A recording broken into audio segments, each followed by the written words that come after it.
Today we're going to finish up the air compressor, or well, we're going to try to finish it. What I'm doing, I'm building one for the Bison Workshop that's a little more to my liking. I haven't had a whole lot of luck with air compressors because I keep getting junk, and it seems like all the air compressors that I've had, and this is probably about the fifth one so far, and I just can't seem to find that combination that's going to work good for the Bison Workshop. So the one I have that I'm using now it works great. It just vibrates the floor to no end, and when it kicks on, everything on the bench here and the bandsaw and whatever else is in near it vibrates off the table. Well, as good as it is, it doesn't leak. It's got a 2 horsepower motor on it, and it's a fairly decent compressor. It just has too much vibration for me.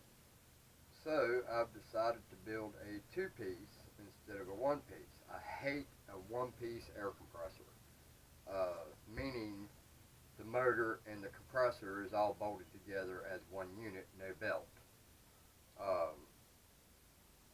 So I want one that's got a belt and a separate compressor and motor. So I found one that the compressor was bad on, and the tank is a little different because you have this piece here, which is a one-way valve, and that goes into your tank, and then your unloader valve screws into the side of it. Well, this other tank has a 1/4-inch nipple on it, and it has just one of them little valves that you put in, let's say your tar for your car or truck, just screws in with a little valve, screwdriver looking thing, and it's only 1/4 inch. I'd rather use this one, but there's no holes on this that allows for that size. So in order to make this tank work with this, I would have to drill that out and put a new nipple in it that will fit this size one-way valve. So we're hoping this will work.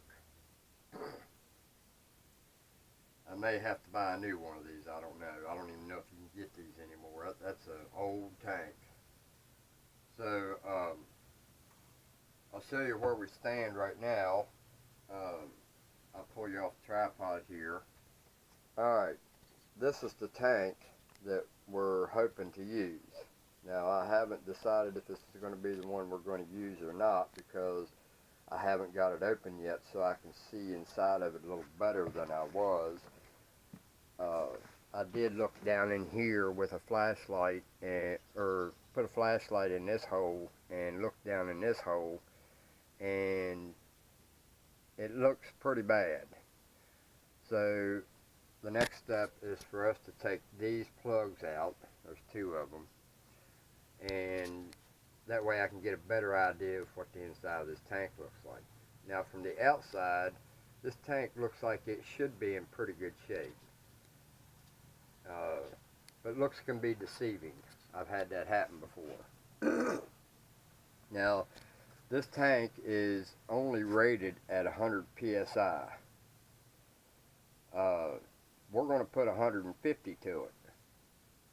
From what I understand, every tank is rated for 300 pounds. Now, this thing was built in 1957, but made in the U.S. So we've got a tank that's made in the U.S., and that's a big plus for me. The compressor here is made in the USA. It's a twin cylinder, got 2 pistons in it instead of 1.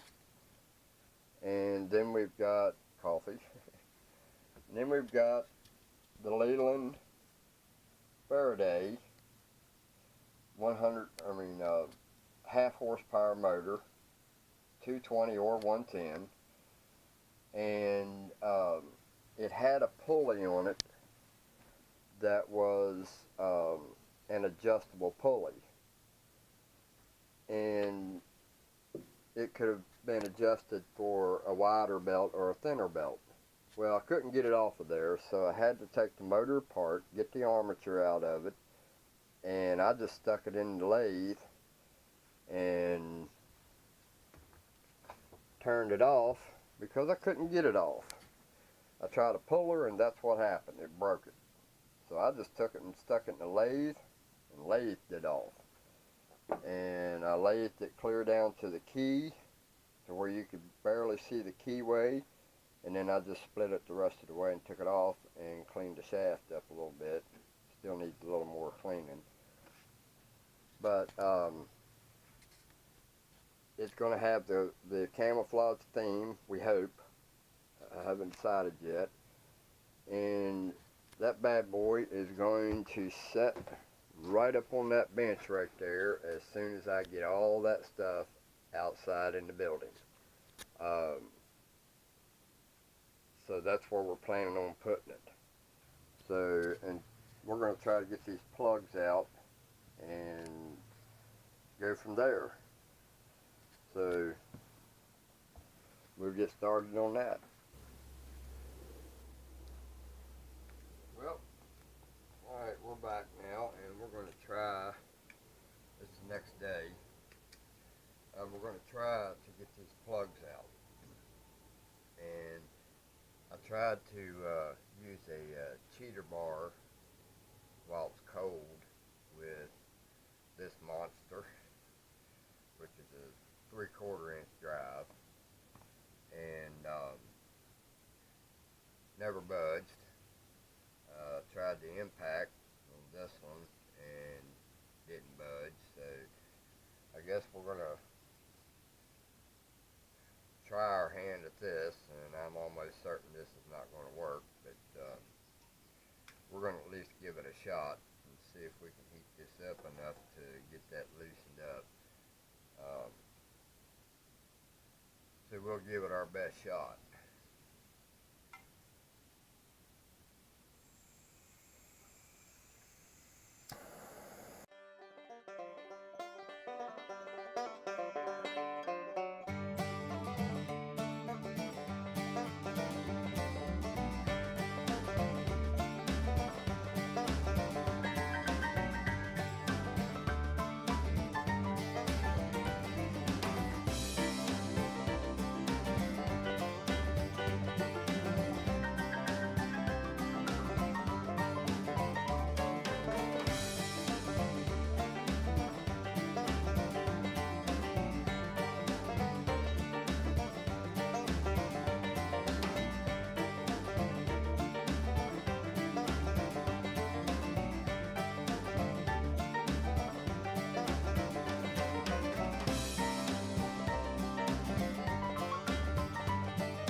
Alright guys, I'm going to tell you what, that one right there wore me to plumb out. You can tell I'm out of breath.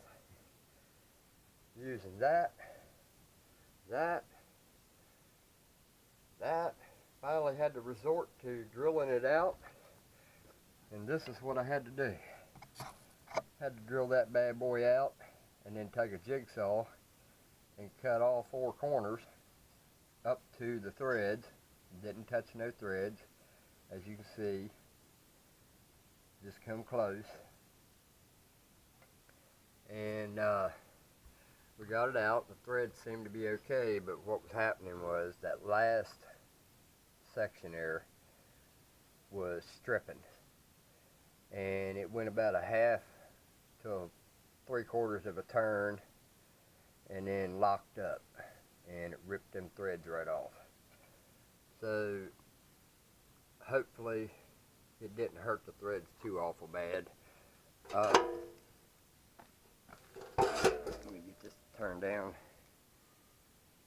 Yeah, see, it destroyed threads back in there, but there's enough threads on the outside of this that are good that I ain't got to worry about. I should be able to screw another one in there. Let me try taking this other one that came out and see if it'll thread down in there. Yeah, we got enough threads that it'll work just fine. So anyway, there's the plug. Man, I'm wore out,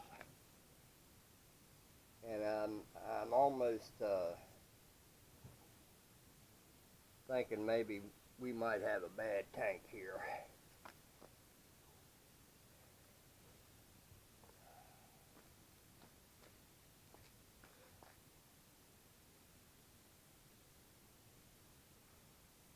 Yeah, I will investigate that and get back with you. Alright guys, don't you be laughing at my contraption here. I'm going to show you what I got going on. We wanted to clean the tank out. I finally got the plugs out, and I'm going to tell you that was a job. And ruined one of them, and I'll have to go buy a new one. But in the meantime, I got to clean the tank out to see if the tank's even worth messing with. So here's what I've got going on. I just made this contraption, and what I've used is parts out of a pop machine, one that you see in McDonald's or something like that, that has the ice maker. And here's what I've got going on. This is the motor that drove these things right here that put the ice up into the dispenser. And there's the motor that actually came with it. It runs slow, so we're going to fill this thing up about, I don't know, a third of the way of water through that hole, and then I mounted this down, and hopefully it'll handle it. We'll find out. I may have to put some braces on it starting from here and go up to the corner, kind of brace it up a little bit. I don't know yet, but we're going to try this. I've got that plug as a temporary plug just to keep water in it, and everything's plugged off, and now we're getting ready to stick water in it and some probably a bunch of nuts and bolts and stuff like that, simply because they're magnetic, and if I need to reach in with a magnet, I can take them out. So we're going to get started on that, and we'll set you here so that you can watch what we're doing. But first, I'm probably going to have to move you over here. That sun's beating down.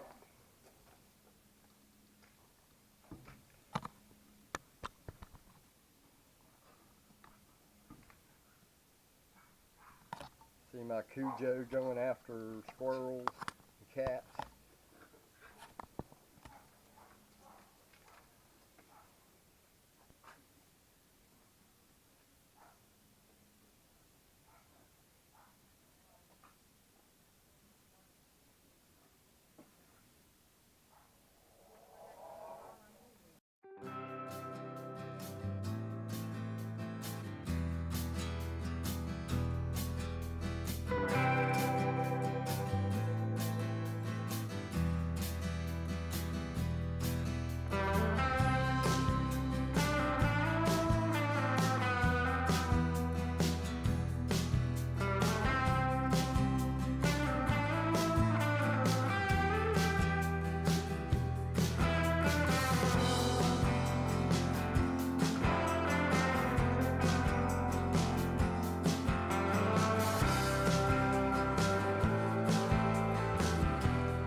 Everybody ready to see if this thing works?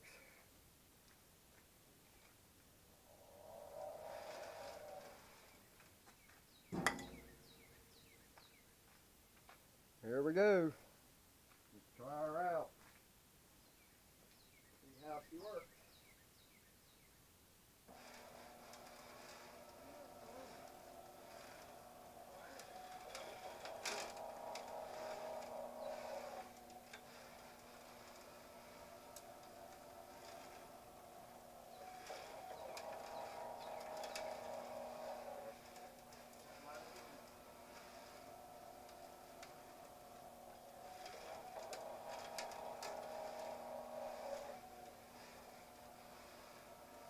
Yeah, I need to put some weight